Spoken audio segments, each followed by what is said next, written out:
Where did you kind of come up with the idea for the empty space? Well, I have a background in science fiction. I did the Star Trek Next Generation comic for DC for almost 8 years. Wow. And so, I loved Star Trek. I love space adventure.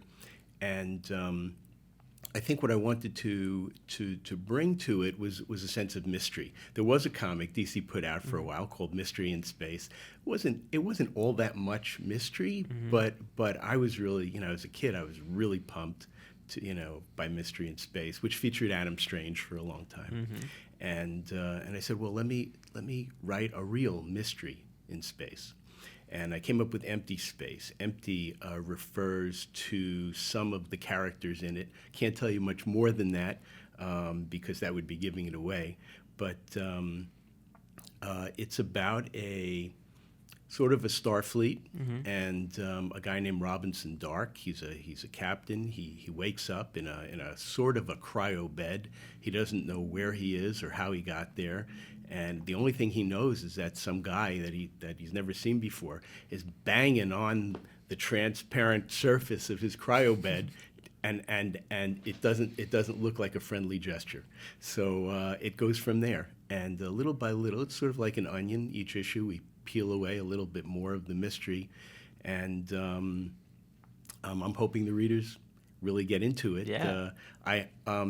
I think Douglas Adams, who wrote The Hitchhiker's Guide to the Galaxy, once said that a writer's only job is to surprise himself. Yeah. And I think in Empty Space, every issue I managed to surprise myself. Oh, that's incredible, because you've been writing for such a long time, and to still have that passion and that zest for it is still so cool.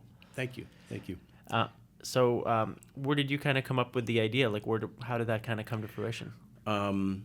Ideas come from a lot of places. There's a joke among science fiction writers that people say, "Where do you get your ideas?" And you say, "Well, there's a post office box in Schenectady. You send them $1, they send you an idea." Yeah. But I think in this case it came from character. I wanted a character who was completely lost, who just didn't know much of anything, and even the things he thought he knew turned out to be not what he thought. Yeah. So somebody who's very disoriented.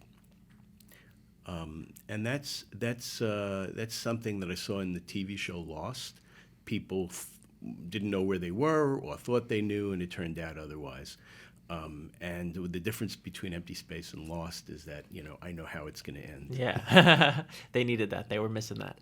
And I think it's something so fun to kind of build a character first, because that's what the story is about. Plot, it comes kind of secondary to knowing the character and knowing what the character wants, and the plot is really used as a device to kind of build that character, Right. And show the humanity in it, and then show their struggles.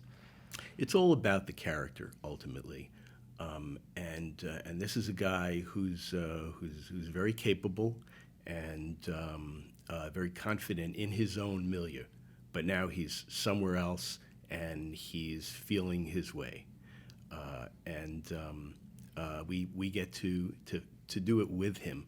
As much as possible, I've always tried to put the reader in the place of the character, because I feel like if you're with the character, it's a much cooler ride.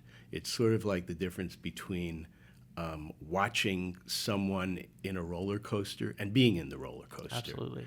So that's, as much as possible, I want the reader to be in the shoes of the protagonist, of the protagonist. And feel what he's going through and feel what he's got going on. Exactly.